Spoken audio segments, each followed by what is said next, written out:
Rabu 13 Agustus 2025, fajar di Kabupaten Pati terasa berbeda. Biasanya, pagi di kota kecil ini dipenuhi suara burung dan aktivitas warga yang perlahan memulai hari. Namun kali ini, suasana terasa jauh lebih berat. Langit yang mulai memerah seolah menyimpan kegelisahan, dan udara pagi yang biasanya menenangkan justru terasa menyesakkan. Di alun-alun Pati, kerumunan mulai terbentuk sejak sebelum matahari terbit, wajah-wajah penuh harap dan cemas menanti sesuatu yang besar akan terjadi. Udara pagi yang biasanya sejuk kini berat, penuh ketegangan. Setiap orang saling bertukar pandang, mencoba membaca situasi. Ada bisik-bisik di antara kerumunan, membicarakan kabar yang sudah beredar sejak malam sebelumnya. Banyak yang datang dari desa-desa sekitar, rela menempuh perjalanan jauh demi menyuarakan keresahan mereka. Isu kenaikan pajak bumi dan bangunan 50% oleh Bupati Sudewo telah membakar amarah warga. Kenaikan yang dianggap tidak masuk akal ini membuat banyak keluarga khawatir akan masa depan mereka. Para petani, pedagang, hingga pegawai negeri, semua merasa terancam oleh kebijakan yang tiba-tiba ini.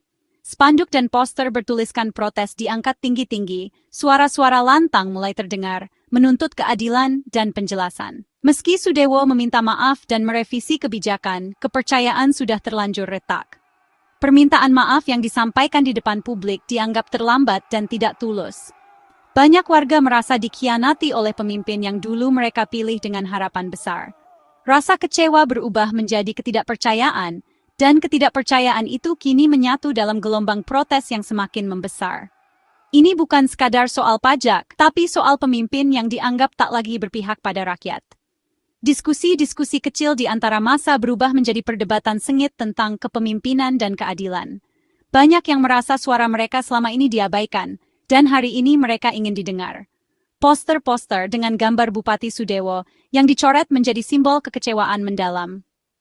Aliansi Masyarakat Pati Bersatu terbentuk, menuntut Sudewo mundur. Berbagai elemen masyarakat, mulai dari petani, buruh, pelajar, hingga tokoh agama, bersatu dalam satu suara. Mereka tidak hanya menuntut pembatalan kebijakan, tapi juga perubahan kepemimpinan yang lebih berpihak pada rakyat kecil. Aliansi ini menjadi simbol perlawanan dan harapan baru bagi masyarakat Pati. Truk-truk dari desa bergerak ke kota, membawa ribuan orang dari berbagai latar belakang. Jalanan utama dipenuhi kendaraan dan iring-iringan massa yang datang dengan semangat membara. Mereka membawa bekal seadanya, namun tekad mereka tak tergoyahkan. Setiap truk yang tiba disambut sorak-sorai, menambah semangat solidaritas di antara para demonstran. Pusat pemerintahan berubah jadi lautan manusia, jalanan dipenuhi massa aksi. Gedung-gedung pemerintahan yang biasanya sepi kini dikepung ribuan orang yang menuntut perubahan. Suara orasi, nyanyian perjuangan, dan teriakan tuntutan menggema di udara pagi, menciptakan suasana yang belum pernah terjadi sebelumnya di Pati. Fajar ini menandai hari di mana suara rakyat mengguncang fondasi kekuasaan.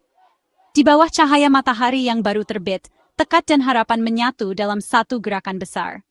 Inilah momen ketika masyarakat Pati menunjukkan bahwa kekuatan sejati ada di tangan rakyat, dan perubahan bisa dimulai dari fajar yang penuh ketegangan ini. Menjelang pukul 10, alun-alun Pati penuh sesak. Orasi berapi-api menggema dari mobil komando, menuntut janji dan keadilan. Spanduk besar bertuliskan ultimatum, Sudewo mundur secara kesatria atau dilengserkan rakyat. Wajah-wajah letih petani, pedagang, dan mantan honorer bersatu dalam tuntutan. Mereka ingin Sudewo muncul, mendengar langsung keluh kesah mereka. Setiap menit tanpa kehadiran Bupati menambah ketegangan. Penantian berubah jadi ketidaksabaran. Bibit kericuhan mulai tumbuh. Semua menunggu suasana panas. Pukul 11 siang, di bawah terik matahari yang menyengat, kesabaran massa akhirnya benar-benar habis. Sejak pagi, mereka telah berdiri berjam-jam, menunggu jawaban dari pihak pemerintah yang tak kunjung datang. Suasana semakin panas, bukan hanya karena cuaca, tapi juga karena emosi yang terus membara di dada para demonstran. Orasi yang tadinya penuh semangat perlahan berubah menjadi makian dan teriakan kemarahan. Nama Sudewo, pejabat yang dianggap bertanggung jawab, diteriakan dengan nada penuh amarah. Ia dianggap telah menghina dan mengabaikan suara rakyat. Spanduk-spanduk protes diangkat tinggi, sementara massa mulai kehilangan kendali atas emosi mereka. Barisan depan demonstran mulai mendorong barikade polisi yang sejak tadi berjaga. Provokasi menyebar dengan cepat dari satu titik ke titik lain. Suara teriakan dan peluit bersahut-sahutan menambah ketegangan di udara. Aparat mulai bersiaga, namun jumlah massa yang terus bertambah membuat situasi semakin sulit dikendalikan. Tiba-tiba, sebuah botol air mineral melayang ke arah barisan polisi. Lemparan itu seolah menjadi pemicu, diikuti ratusan botol lainnya yang berterbangan di udara. Suasana yang tadinya tegang, kini benar-benar pecah. Suara kaca pecah dan teriakan panik mulai terdengar di mana-mana. Tak berhenti di situ, lemparan batu mulai menyusul. Batu-batu menghantam jendela kantor bupati, memecahkan kaca-kaca yang selama ini menjadi simbol kekuasaan. Dentuman keras dan suara kaca pecah menambah kepanikan, membuat aparat dan pegawai pemerintah berlarian mencari perlindungan. Gerbang utama kantor pemerintahan pun tak luput dari amukan massa. Mereka menggoyang dan mengguncang pagar besi dengan penuh amarah, berusaha merangsek masuk ke dalam halaman kantor. Suara dentingan besi dan teriakan massa membaur jadi satu, menandai puncak kericuhan. Saling dorong antara massa dan aparat tak terhindarkan. Beberapa demonstran nekat memanjat pagar, berusaha menerobos pertahanan polisi. Situasi di depan kantor bupati benar-benar kacau, tak ada lagi batas antara demonstran dan aparat, semua bercampur dalam kericuhan. Teriakan tuntutan kini bercampur dengan pekikan kesakitan. Beberapa orang terjatuh dan terinjak di tengah kerumunan. Dialog dan negosiasi yang sempat diharapkan, kini benar-benar hilang. Digantikan oleh kekerasan dan kekacauan yang tak terkendali.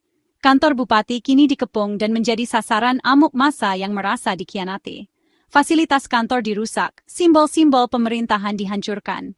Di tengah kepulan debu dan suara kaca pecah, amarah rakyat meledak, menandai detik-detik kericuhan yang tak terlupakan. Aparat akhirnya bertindak represif. Polisi anti huru-hara maju, pentungan diayunkan. Gas air mata ditembakkan, asap putih menyebar, massa panik. Demonstran kocar-kacir, banyak yang jatuh dan terluka. Water cannon menyemprot sisa massa, memukul mundur mereka. Beberapa polisi dievakuasi karena luka. Kekerasan ini justru menjauhkan Sudewo dari rakyatnya. Alun-alun berubah jadi zona darurat penuh kepanikan. Kapolresta Pati menuding ada penyusup provokator di balik kericuhan. Tuduhan ini menambah keruh suasana, memunculkan saling curiga. Bagi demonstran, cap provokator terasa menyakitkan. Namun eskalasi kekerasan memang terjadi cepat dan terorganisir. Apakah ini spontanitas atau ada skenario tersembunyi? Kepercayaan antara massa dan aparat makin terkikis. Fokus tuntutan mulai teralihkan ke perdebatan soal dalang kerusuhan. Isu penyusup memperdalam jurang ketidakpercayaan. Demonstran membawa simbol protes penuh makna.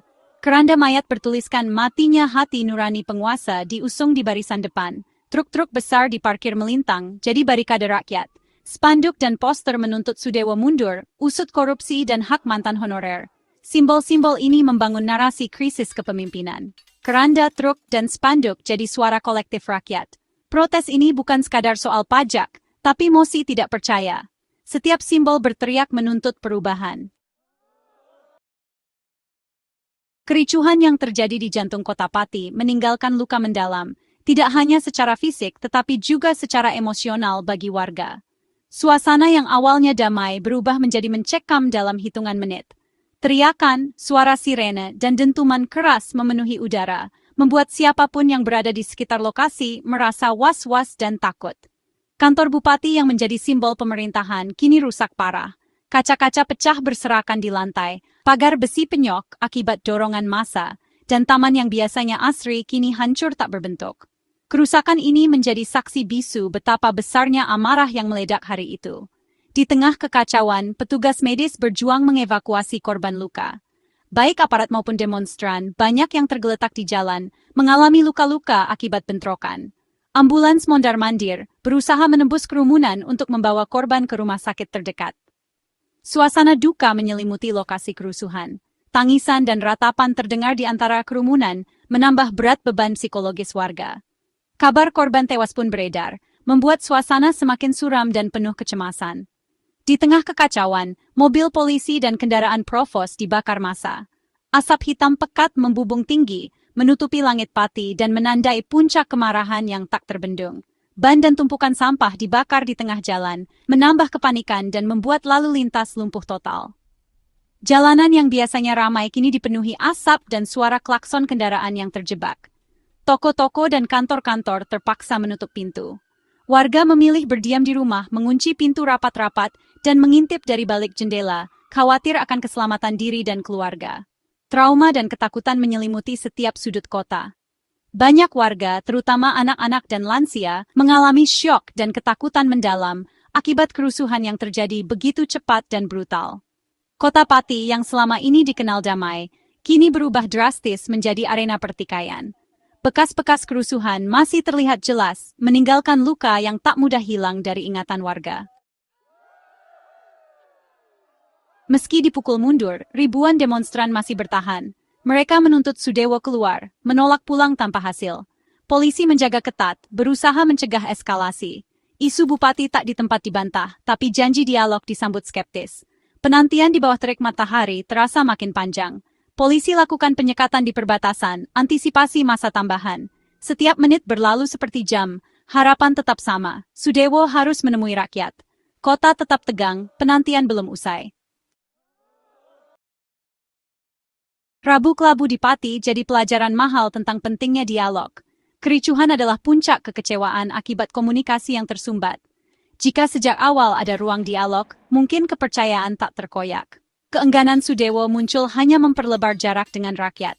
Kekerasan bukan solusi, hanya melahirkan luka baru. Pemimpin dipilih untuk mendengar, bukan bersembunyi.